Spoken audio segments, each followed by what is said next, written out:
Salam. Selamat pagi.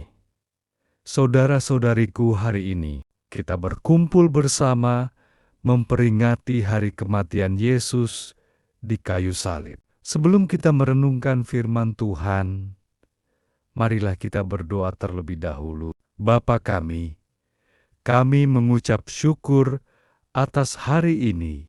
Terima kasih, Tuhan, karena Engkau telah mengingatkan kami akan arti kematian-Mu dalam hidup kami. Kami percaya kematian-Mu adalah sesuatu yang luar biasa. Karena itu, ajar kami untuk terus membawa salib Kristus dalam kehidupan kami. Urapilah setiap kami yang hari ini rindu mendengarkan firman-Mu. Di dalam nama Tuhan Yesus Kristus, haleluya.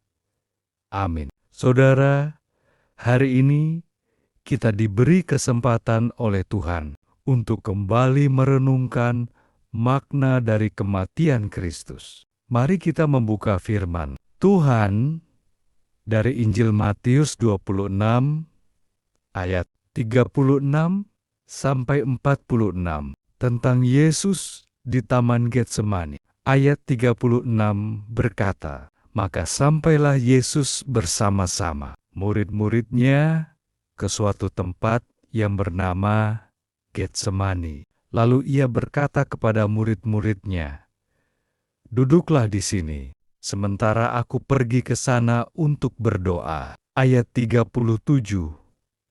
Dan ia membawa Petrus dan kedua anak Zebedeus sertanya. Maka mulailah ia merasa sedih dan gentar. Ayat 38.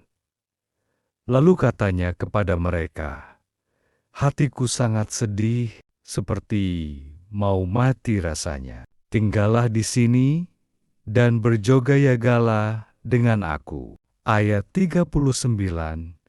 Maka ia maju sedikit, lalu sujud dan berdoa.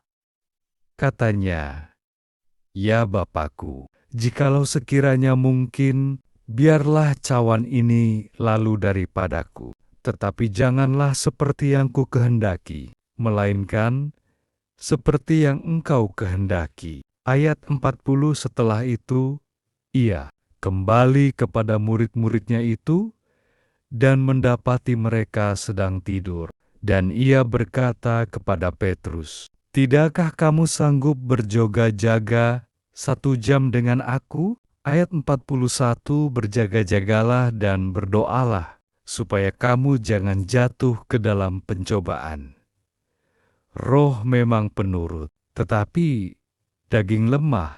Ayat 42, lalu ia pergi untuk kedua kalinya dan berdoa, katanya, "Ya Bapakku, jikalau cawan ini tidak mungkin lalu, kecuali apabila aku meminumnya, jadilah kehendak-Mu." Ayat 43. Dan ketika ia kembali pula, ia mendapati mereka sedang tidur, sebab mata mereka sudah berat. Ayat 44.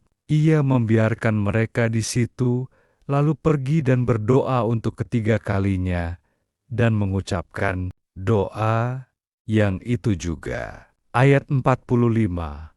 Sesudah itu, ia datang kepada murid-muridnya dan berkata kepada mereka, "Tidurlah sekarang dan istirahatlah. Lihat, saatnya sudah tiba bahwa Anak Manusia diserahkan ke tangan orang-orang berdosa." Ayat 46. "Bangunlah, marilah kita pergi. Dia yang menyerahkan aku sudah dekat." Amin. Amin. Di sana dikisahkan bahwa sebelum disalibkan, Yesus bergumul dengan sangat berat. Dia berkata kepada murid-muridnya, "Duduklah di sini, sementara aku pergi ke sana untuk berdoa." Lalu dia membawa Petrus dan dua anak Zebedeus bersamanya. Dan mulailah ia merasa sedih dan gentar. Dia berdoa, "Ya Bapakku, jikalau sekiranya mungkin, biarlah cawan ini lalu daripadaku. Tetapi janganlah seperti yang kukehendaki, melainkan seperti yang Engkau kehendaki. Yesus mengulang doanya 3 kali. Dalam pergumulannya, Yesus menunjukkan betapa beratnya penderitaan yang akan Ia hadapi. Namun Ia taat sepenuhnya kepada kehendak Bapa. Teladan dari Kristus. Pertama, mengalahkan keinginan daging. Yesus adalah 100% Allah dan 100% manusia. Sebagai manusia, Ia merasakan keinginan dan kelemahan daging, tetapi Ia tidak hidup menurut daging. Dalam Getsemani, Ia memilih tunduk kepada kehendak Roh. Ini adalah teladan bagi kita. Jangan hidup menurut keinginan daging, sebab daging membawa kepada kebinasaan. Rasul Paulus berkata, "Roh memang penurut, tetapi daging lemah."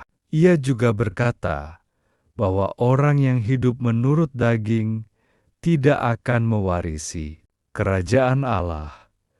Karena itu, marilah kita melatih diri untuk hidup menurut Roh.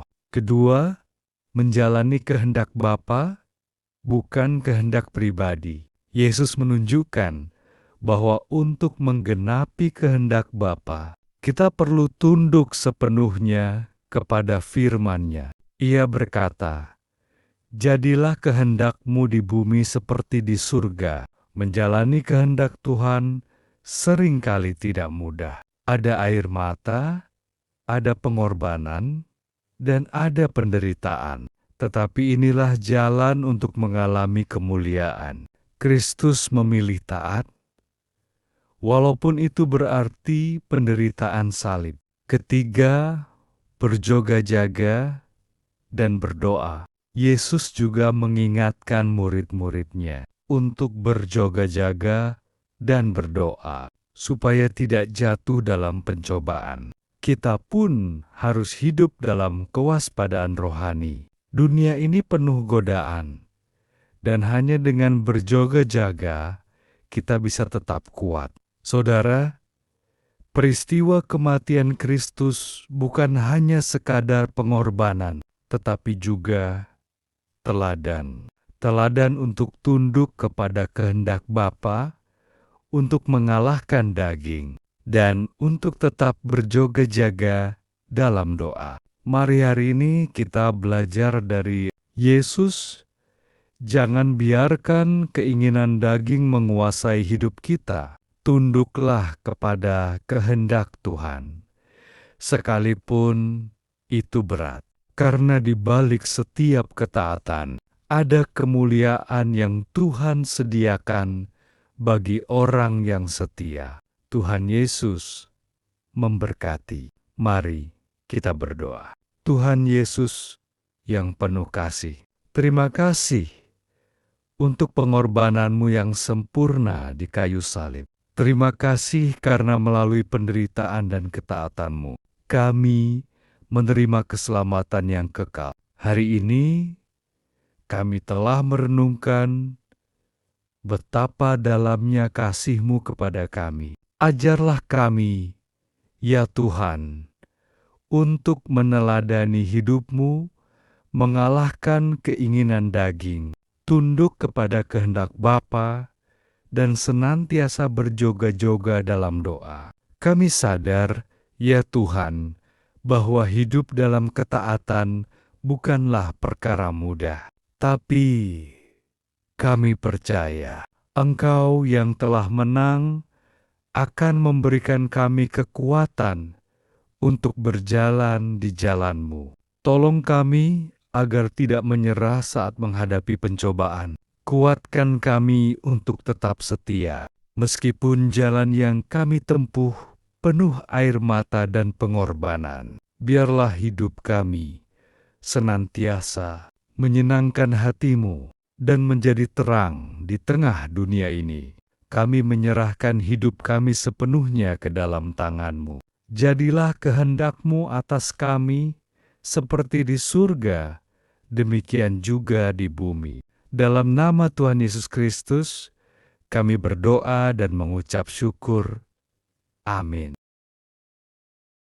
Jika renungan ini memberkati Anda, ketik amin di kolom komentar. Jangan lupa bagikan renungan ini agar lebih banyak orang diberkati. Tuhan Yesus memberkati.